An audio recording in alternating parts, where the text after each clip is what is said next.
bonjour à vous tous. Si vous appréciez ce contenu, n'hésitez pas à vous abonner et à aimer la vidéo, la partager aussi pour que je puisse rajouter d'autres contenus comme les résumés des livres. Aujourd'hui, je commence par Le crime et la punition.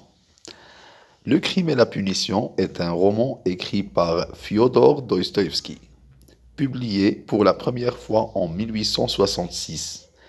L'histoire se déroule à Saint-Pétersbourg en Russie et suit la vie d'un jeune étudiant nommé Rodion Raskolnikov. Raskolnikov est un homme tourmenté, en proie à la pauvreté et l'aliénation sociale. Il est convaincu de sa propre supériorité intellectuelle et développe une théorie selon laquelle certains individus extraordinaires ont le droit de commettre des crimes tels que le meurtre pour le bien de l'humanité.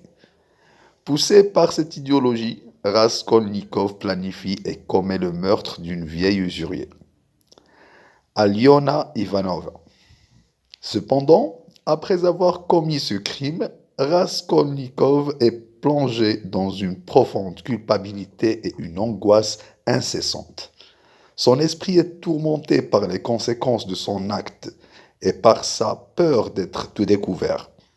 Il est également hanté par une enquête menée par l'inspecteur Porfiri Petrovitch, qui suspecte sa culpabilité, bien sûr. Au fur et à mesure de l'histoire, Raskolnikov se lie d'amitié avec Sonia, c'est une prostituée qui lui offre soutien et réconfort.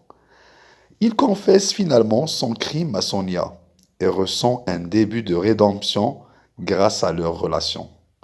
Le roman explore également d'autres personnages, tels que la famille de Raskolnikov, notamment sa mère et sa sœur, ainsi que d'autres résidents de Saint-Pétersbourg. Il met en évidence les conditions sociales difficiles de l'époque, la lutte entre le bien et le mal, et la question de la justice et de la rédemption. Finalement, Raskolnikov décide de se livrer à la police et de purger sa peine en Sibérie. Le roman se termine sur une note d'espoir, suggérant que la souffrance et la punition peuvent conduire à la rédemption et à la transformation de l'individu.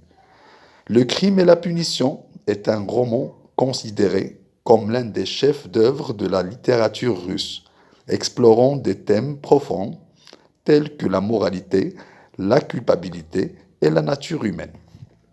Si vous avez aimé ce petit résumé, je peux vous rajouter d'autres. N'hésitez pas à écrire le livre que vous voulez résumer et je prends en charge. Je vous souhaite une agréable soirée. Merci à vous.